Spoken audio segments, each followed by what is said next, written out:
How are you, buddy? I'm good, man. How about you? How was the birthday? It was good. How was yours? Good. Jersey Shore. I think Taylor said you referred to me as ad band. I did. I said, listen. You did. It was great. I said, Adnan used to be a staple on this show that is 6 weeks old. And I said, now he hasn't been on in 2 weeks. What is going on? Did someone ban him for the show? And then I started calling you ad band. Levitard got to me. Made a call. All the way in California, did he? Ad band. Was it last week that you were in Jersey Shore? Yeah. Me and Stu, same birthday as you, July 29th. So it was last week. I saw Pauly D to a DJ set. How about that? There you go. We were practically in the same place. Seaside Heights. Nice. What'd you do in the Jersey Shore, Adnan?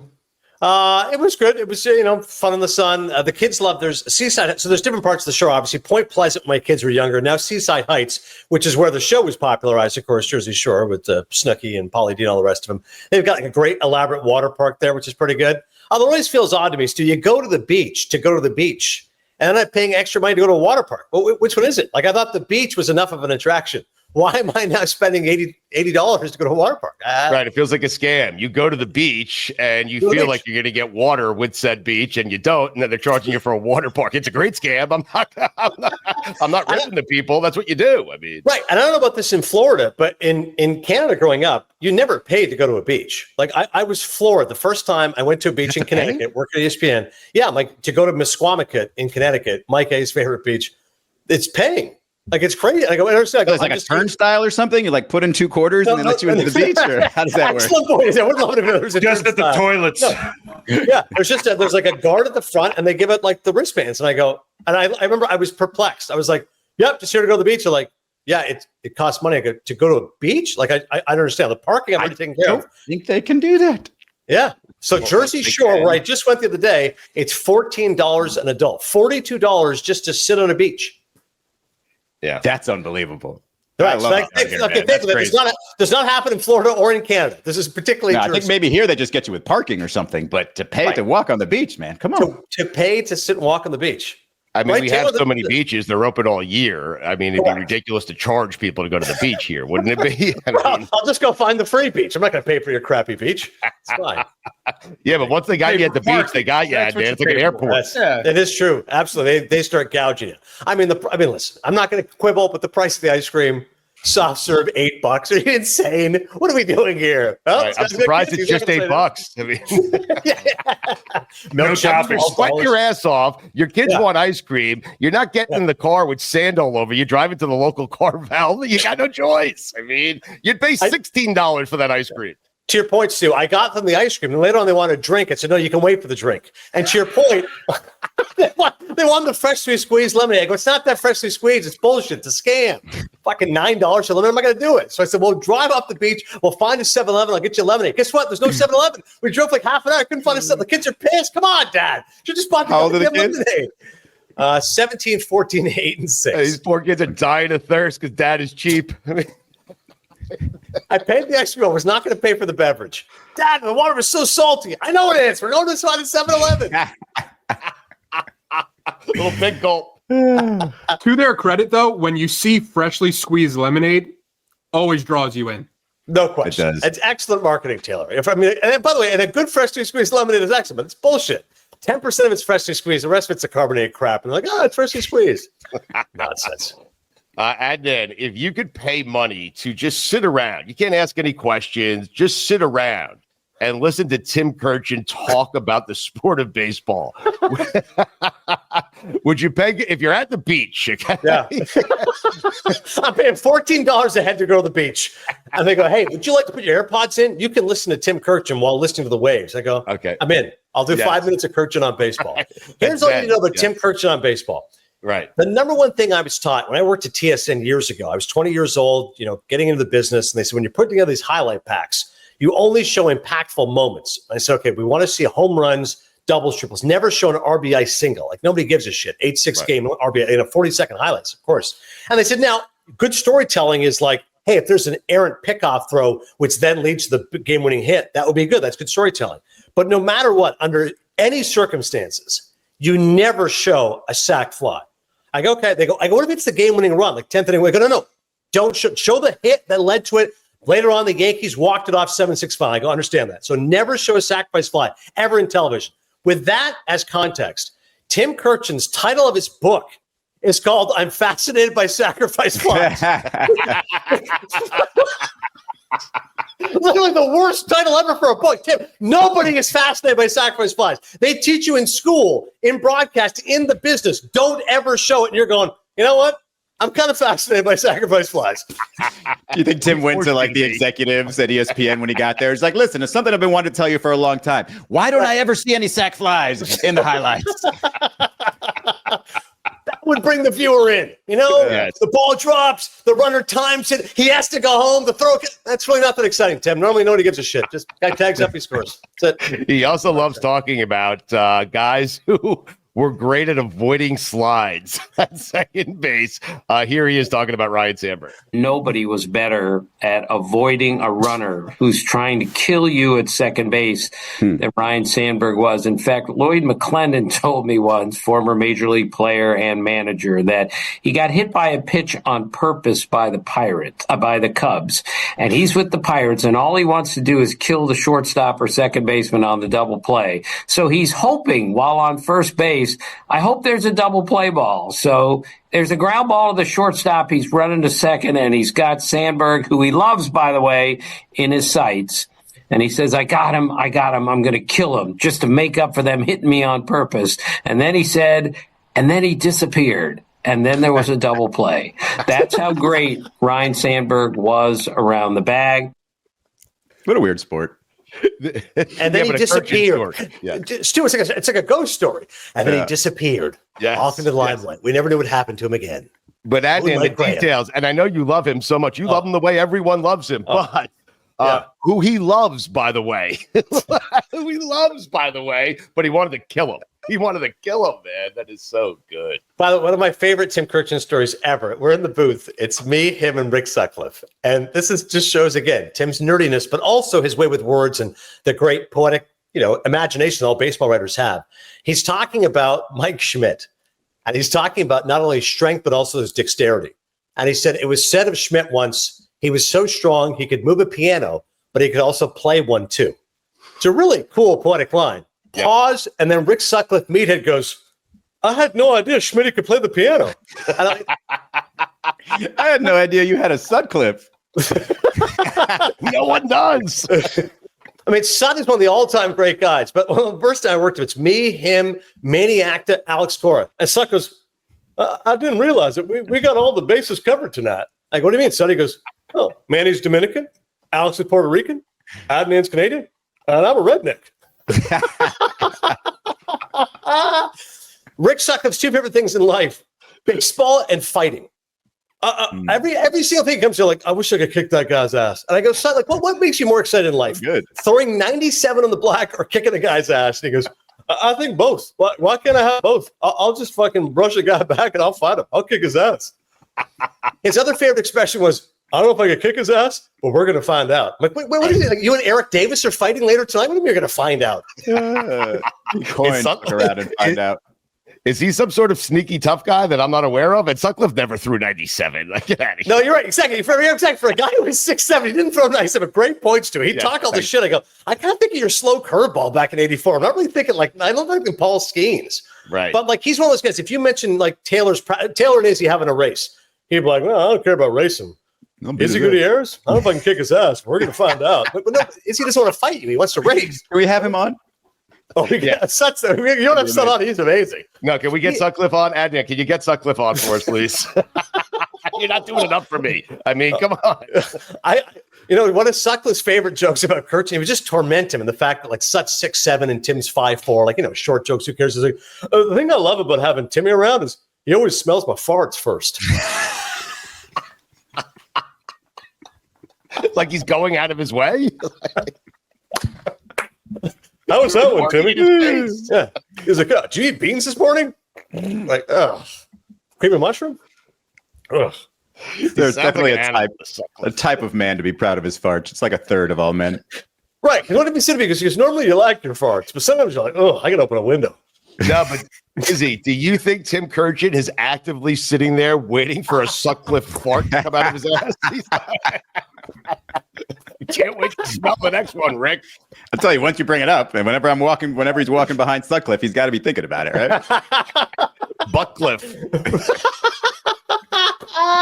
Rick Butcliffe. Yes. The doppelganger of Rick Sutcliffe, Cy Award winner. Meet his twin brother, Rick Butcliffe. Timmy's trailing him around. He's actively looking to sniff one out first. No one avoids a fart trained to kill you. You know, there's I think it's dogs that can predict somebody having Parkinson's. I think this took a turn, is he? I think Kurkjian is kind of like, if anything's ever wrong with Sutcliffe, he'll know. He's like, hey, you might want to get that colon checked. It smells a little different. Particularly rancid farts, an indication there's something wrong with the colon. It's a good point. What happened here? I don't know. I was talking about a dude reading a Playboy while he was driving his truck this morning, Adnan, and now we're talking about Tim Kurkjian smelling Sutcliffe's farts. People still reading Playboy. That's like back in the days where I read it just for the articles. Like, are you kidding? Like, why are we doing this in 2025? I love how that's where it goes instead of the fact that he was driving a truck while he was doing it. Oh, look at this. Oh, nice little centerfold over here. Oh, God. Yeah, and somehow Mikey A and I were defending the truck driver because, when you drive a truck, I don't know how we ended up defending him, but when you drive a truck, especially an 18-wheeler, Adnan, that is home. That's your home. I suppose, but Izzy's point on the road, it's dicey. Playboy's just so tame. Like, if you told me he was reading barely legal, I'm like, okay, well, that's probably something I'm envisioning here in 2025, swank or something. But like Playboy, I'm like, oh, this is like a refined gentleman. This is a guy from the 80s. Just let's enjoy. Seeing wank in the middle of traffic. Well, I think what Adnan is saying is it would take a whole lot more than just Playboy to get somebody aroused in today's day and age. That's like a glamour magazine. Swimsuit issue. Exactly. Oh, Libby Dunn. Okay, cool. Old Everyone school. knew what I was talking about. We'll get to weekend observations in just a second. Adnan, while we have you, we happened to stumble upon a slight Marlins conversation earlier before you came on. Yeah. Are the Marlins good? So it's a great story, Stu. I mean, the fact that they're a 500 team is shocking to me. Crazy. And, I'll text our buddy Jeremy Taché because I just know he's orgasming every time something's happening with the Marlins. Mm-hmm. So Stowers went deep the other day, 25th home run. It's his first home run. Yeah, speaking of that, 25th home run this season, first home run off a lefty. So I texted to Taché, and I'm watching the game, so I'm like, oh, 947 OPS, 6 right on baseball. And he goes, Taché's response is, that guy's going to be second or third in the MVP voting. I go, are you out of your mind? The Marlins are barely a 500 team. Tony's going to MVP. Pete Crow Armstrong should be second. Machado's leading the Padres in hits. Yeah. Kyle Schwarber's got 40 home runs. And you're like, you know what? Kyle Stowers has got to be running up for MVP. Like, are you out of your mind? This is the Marlins hysteria afflicting our buddy Jeremy. But are they a good team? They're a hell of a team the last month plus. I mean, first ever time sweeping the Yankees. Sorry to Mike and to Taylor. Over 100,000 fans are in attendance, mainly to watch the Yankees. It's a great story. They've definitely picked it up. And I love Otto Lopez, a man named Otto. Good player. Poor Jeremy. I'm gonna ask Tim Kurkjian the same question. I'm gonna ask you the same question I asked Tim Kurkjian last week. If you had to bet an amount of money that meant something to you, Adnan, on a team to win the World Series this year, what team you going with? So I'll be boring and just say the Dodgers because all the guys are coming back now. Blake Snell just pitched. He was effective. Glasnow's now back. Kershaw's been excellent, by the way. Fountain of youth, he's been so good. And obviously Yamamoto I can depend on. At some point, they're going to get some of these other net arms. Gonsolin should be back as well. Obviously, they traded May. But the Dodgers, I feel like, will be there. Now, in answer to that, Mookie Betts' OPS is 200 points lower than it was a year ago. Like, he's having a terrible season, did not make the All-Star team. But Freddie Freeman's been back recently. Max Muncy, they're just getting back off the IL. They still got enough depth. I mean, Pages has had a great story. Bullpen's pretty good. I'd still bet on the Padres. But it's a great question, Stu, because it's more wide open than it's been in years past. And the American League, right? The American League, right? Jays are a first-place team. Don't like their bullpen. Red Sox are surging. Not crazy with their starting pitching. Yankees, free fall, defense, base running, all the rest of it. Tigers just lost 12-13 2 weeks ago. In the West, the Astros only 2.5-game lead. Seattle just got Suarez, and they got Naylor. Rangers, game and a half out of a wild card spot. AL's wide open. That's a fun one. Why do I never hear about the Brewers? Don't they have the best record in baseball? No one. Great point, Izzy. Such a great question. Yes. Yeah, nobody ever mentions the Brewers. They literally had a showdown series with the Cubs. They took 2 of 3 against the Cubs. They solidified that scant lead in the division, over a 600 winning percentage. Everyone's like, yeah, they're not going to beat the Dodgers. Like Izzy's point, they actually haven't won a playoff series since 2018. And a year ago, I was bullish on them. Izzy, I got to watch out for the Brewers, and then they fell apart first round. So I'm not going to get burned again. But to your point, they don't have super subs. They have a lot of really good players. Steve Phillips said to me yesterday, because every single player is above average. You had 9 above averages. All of a sudden, you have a great team. Christian Yelich is having a really good season. Andrew Vaughn's hit 373 as a Brewer after he was hitting, I'm not kidding, 210 as a White Sox. That's what happens when you go from Chicago to Milwaukee. All of a sudden, your entire season's transformed. And their top 3 pitching is really good. Peralta, Mizorowski, and Woodruff is a solid 1-2-3, especially in a playoff series. The bullpen, the reliever, nobody talks about is McGill. He's been an excellent closer for them for years. They had Hader, then they had Devin Williams. Now it's McGill. And all their guys, Bryce Terang plays great defense. Izzy's right. No respect to the Brewers. Best record in baseball. I've been thinking about putting a future on the Cubs to win the NL and then the Brewers to win the NL because they're both plus 700 and plus 750. But when I was looking at those odds, I also saw MVP odds that we could bring it back to Jeremy's point that Stowers should get into the MVP conversation. Top 18 people listed. Stowers is not in the top 18. 18? Jesus. It is Shohei Ohtani minus 650, Kyle Schwarber, Pete Crow Armstrong, Manny Machado, Juan Soto, Pete Alonso, Kyle Tucker, Fernando Tatis, Saya Suzuki, James Wood, Jackson Chourio, Ellie De La Cruz, Freddie Freeman, Ketel Marte, Trey Turner, Zach Wheeler, Paul Skeens, Corbin Carroll. Like when pitchers are getting votes out of Kyle Stowers. Right. Incredible. Still got plenty of season to go, though. Yeah, James Wood's hit like 120 for his last 12 games. So I'll put Stowers of James Wood. I think it was like 8th or 9th on that list. But as I said, the top 5, I mean, it's Jeremy smoking something. That's crazy. Adnan, I give Rob Manfred a tough time. I really do, all the time. Okay, and sometimes he deserves it, but he does deserve some credit here. I'm reading over the weekend that attendance is up. They're going to set records for attendance in Major League Baseball. The games are shorter. The games are more exciting. The fans are back into it. Rob Manfred does deserve some degree of credit for kind of fixing baseball here. No question, Stu. I mean, think of how many games there were. I mean, let's go back a few years. Extra inning games. You have a 14-inning game and go, God, does anybody care? This is awful. It's going to ruin the bullpen. Nobody's watching. Nobody cares. All of a sudden, the Ghost Runner, it was only for the COVID season. Let's keep it. I like it. Now you never have to worry about a 12, 13-inning game. This is beautiful. Right. 10 innings, it's over. Excellent. Now let's speed up the game. Everyone goes, no, you can't put it in. That's what makes baseball so timeless. It's a sport without a clock. Who cares? Hogwash. 20 seconds, 15 seconds. Let's go. Hide the clock. 2.5-hour games now. It's fantastic. I mean, you watch a game and you can time it. Go 7:07 first pitch. It's done by 9:47. Most people, 60% of the audience is in the East Coast. They got to get to work in the morning. They're going to bed before 10, watching their team win or lose. It's phenomenal. 70 million people come to the turnstiles. As you said, TV numbers are up on ESPN, Fox, MLB Network. Give props to Rob, man. The game has never been better as far as pace. Go ahead, Taylor. He's a quibble. Adnan, I was thinking this. Never put that finger up when Adnan is rolling, man. Jeez, no, let him go. That finger was not for Adnan. That finger was a visual cue for you. This finger is for you, okay? Nobody avoids the finger quite like Ryan Sandberg. Let me tell you that.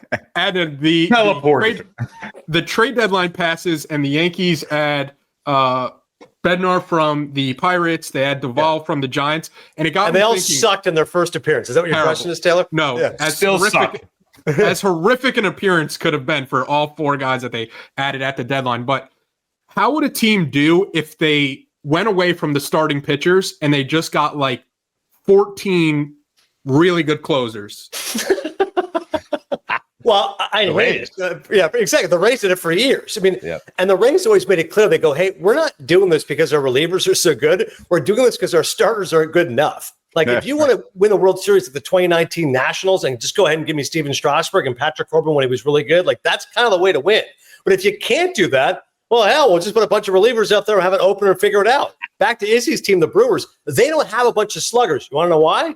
Because home run hitters are very expensive. Great. We'll get a bunch of really good hitters who are above average, and they run the bases well and play great defense, and that's how we're going to try to win because we can't afford to pay X amount of dollars to these sluggers. So it's one of those zigging where others can zag. I know you guys want to dump on Brian Cashman. Actually, they did a pretty good job at the trade deadline. Like Bednar, the last month plus has been nails for the Pirates. Bird's numbers are good. Duvall was an all-star a couple of years ago. Yeah. Yes, obviously blew up in their faces on Friday. And McMahon, I'll say this.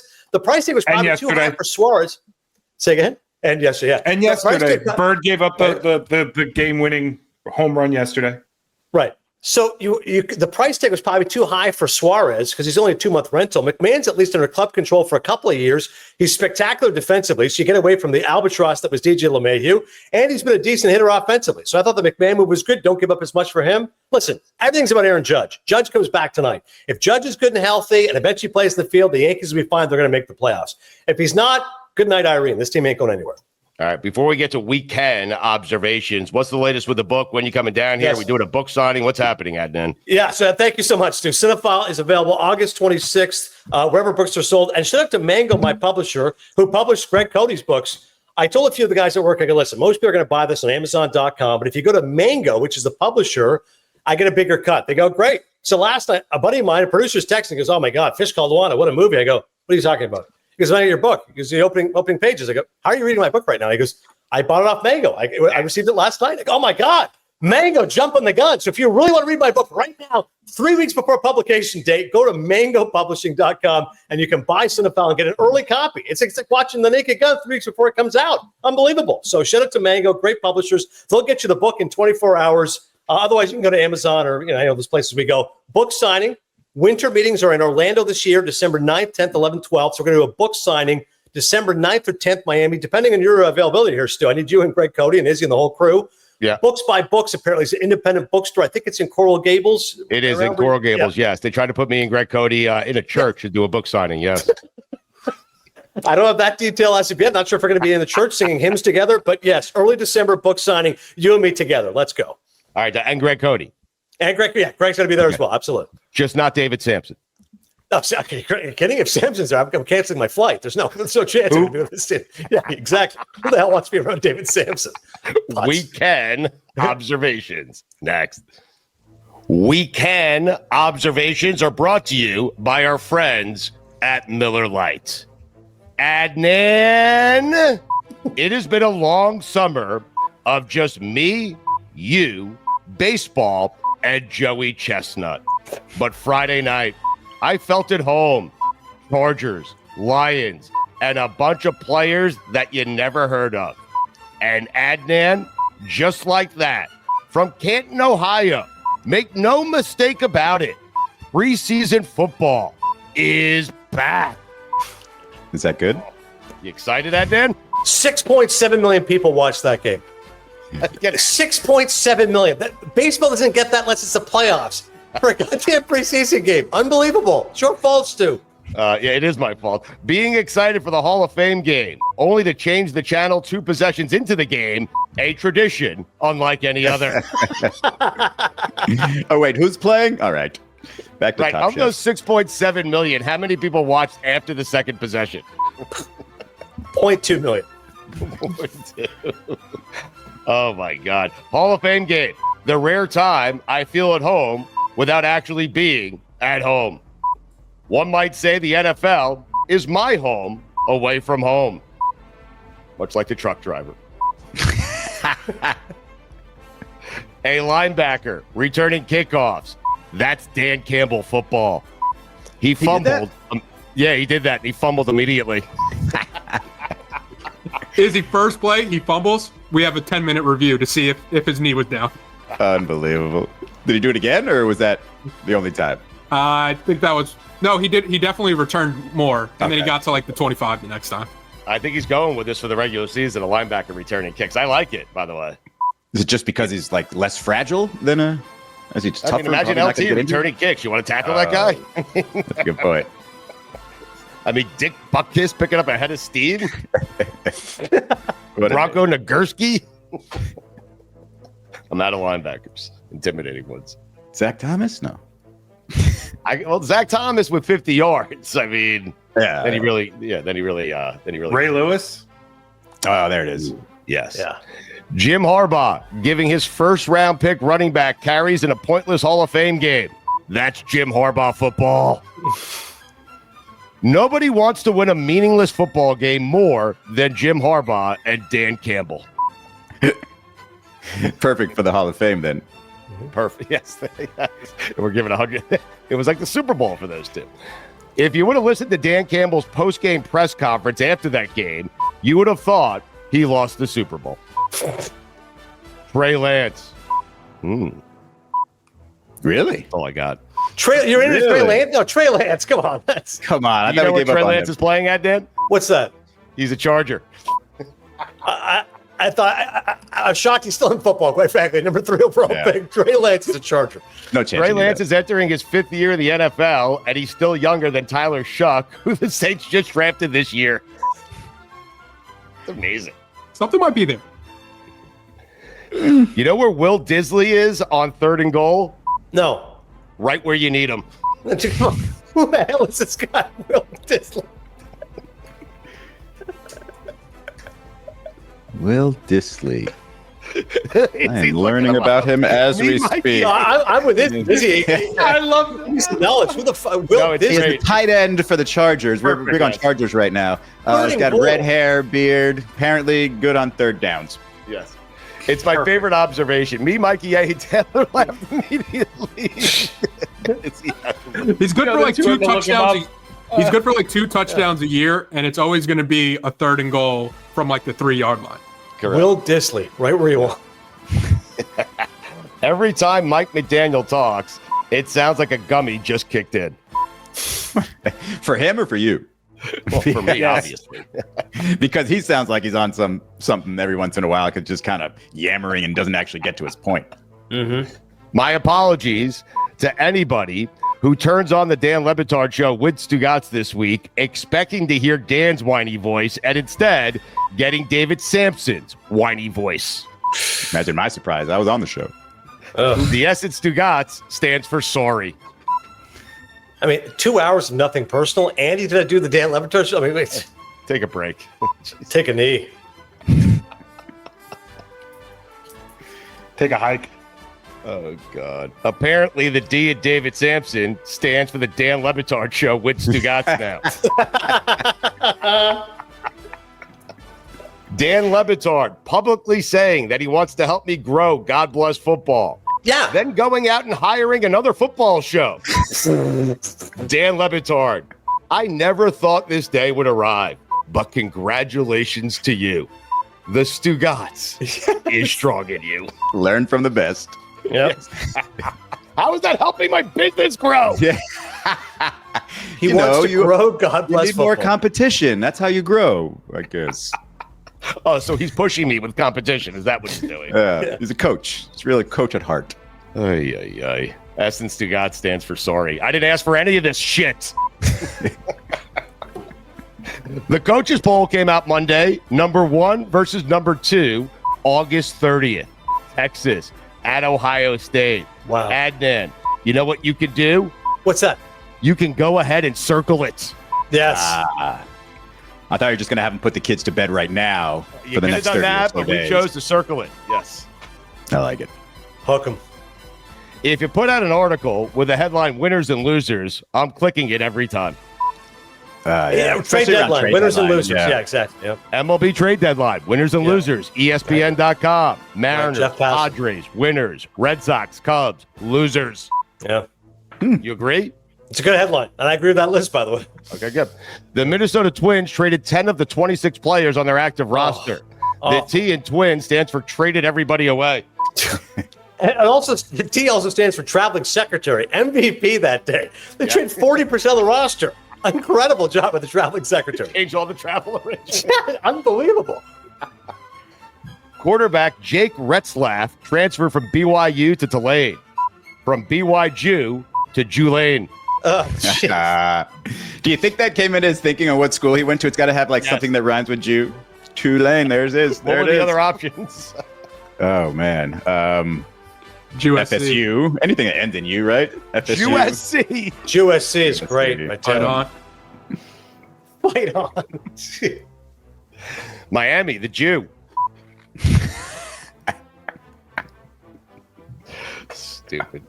The Jew is back.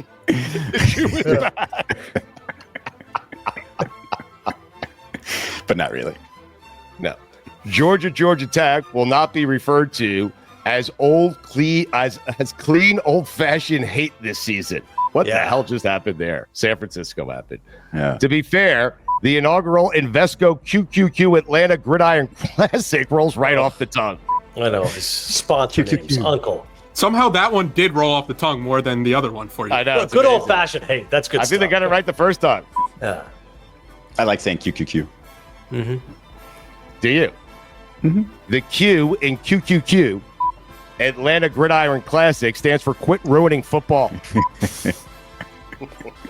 Hey, Marlins, you can't brag about a 3-day attendance record when 85% of the crowd drove from Boca Raton to watch the other team. Thank you. A lot of 101,000 Yankee people. fans. Come on. It's all Yankee fans.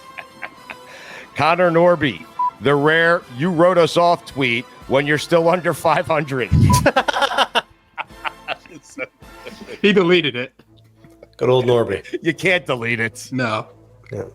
You got to get your Augustin victories. Ramirez with 2 home runs against his former team. You know what the R Ramirez stands for? What? You know it. Revenge. Revenge. Yeah, there it is. Yeah. Derek Jeter saying the Yankees make too many mistakes. When Derek Jeter talks, you know what you do? Listen. If you're Taylor. Yes. I don't give a shit. What His word is the Bible. Okay. Here's a statement I never thought I'd hear. The WNBA has a penis problem. 2 dildos being thrown on the court. I think there was a third one. A third dildo. Third man in. Juju reported there was a third one the other night. A third dildo? Mm-hmm. Also green. Came from the grassy knoll. Well, thank you for pointing that out. Because the next observation was a fake green projectile penis problem, to be specific. It's an I don't get the epidemic. joke, to be honest. Speaking of dicks, Jerry Jones. Yeah. Oh, accurate. He's doing the public negotiation thing with Micah Parsons. Just pay Hey, the guy. Jerry. Yeah. It's ridiculous. I mean, the guy's Lawrence Taylor. Hey, Jerry, this never works. Hey, Jerry, you always pay them. Hey, Jerry, you know you could shut up once in a while. He ends up paying them every time. I know. I know, but we fall for it every time. It's on us. You're not going to get a discount on Micah Parsons. Just pay the guy. He's going to pay the guy. Right. Stu, but what about the articles right now? Hypothetical Michael Parsons trades. I'm kind of in on those. Well, I love those, yes. But Jerry Jones is signing Micah Parsons. Like, this is We've what he seen this does, and this is before. why he's very good at what he does, and this is why Dallas is worth so much money. He keeps them in the news year-round. He knows he's going to sign Micah. Adnan knows this. He's going to sign Micah Parsons, but why not drag it out and talk about it for a few weeks, right? Right. Just get some headlines, hypotheticals. Yes. And they're winners and losers. Winners and losers for Micah Parsons' potential If I trade. traded Micah, he would be the winner. Click. Jerry Jones loser. Okay. So there. Makes sense. Remember that time Jerry Jones told Jamie Foxx on camera, entirely unsolicited, that one of his players had an 8.5-inch dick? No, come on. I need to hear more about this. When did I this do happen? remember that. You don't remember that? No, when did this happen? Yeah. Jamie Foxx was doing some sort of walkthrough with Jerry Jones, and he was like recording it or even live streaming maybe. And then it immediately cuts off after Jerry Jones is pointing out players. He points out one player and then says, 8.5-inch dick. Oop, live stopped immediately. It's a game of inches. Inch by inch. That's going to make the And a difference half. between winning and losing. Yeah. Did he measure? I mean, Oh, how does he know the specific? That's why you draft that guy. right. 8.5. That's a weird thing for a boss to say about an employee. Combine after dark. But then Jerry said he didn't remember it, and we all stopped talking about it. We should talk misremembers. about this. We should talk about it. Like if it was happening in the WNBA, I think we would talk about it. If we're talking about, average size of body parts. Not average. Cody specific. Rhodes beating John Cena at SummerSlam. John You know Cena. what that was? Cena. Cena, tomato. A huge tomato. moment at SummerSlam, yeah. Regardless, it was a passing of the torch. I mean, Yeah. Adnan, not only are there 2 Max Muncies in the MLB, Yeah. they have the same birthday. How about that? Yeah. The programmer cool. screwed up. Glitch. Yeah. 71% of the earth is covered by water. The rest is covered by Pete Crow Armstrong. Yes, that great line. Love that. He's tremendous defensively. Excellent, Stu. PCA. Yeah, leading in war. Great. Death, taxes, and the Bears coaching staff calling out a sloppy offense in training camp. What they do. Since I was a child, I remember this. Yeah. Michelle Obama compared Stephen A. Smith to a Real Housewife. I'd watch that. A Stephen A. Smith reality show, The Real Housewives of ESPN. I might actually get ESPN Plus for that. Yeah, I would. There's something there. Yes. Headline: LeBron James congratulated Luka Doncic on his new deal. August. Yes. And with full detail in the story of how he congratulated him. Correct. August. Yes.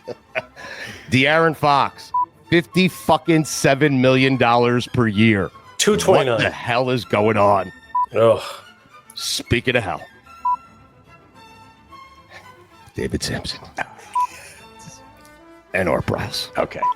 Making sure he was still there. we got the twofer. Helping me with my football show. You go to hell. Adnan, those are the weekend observations.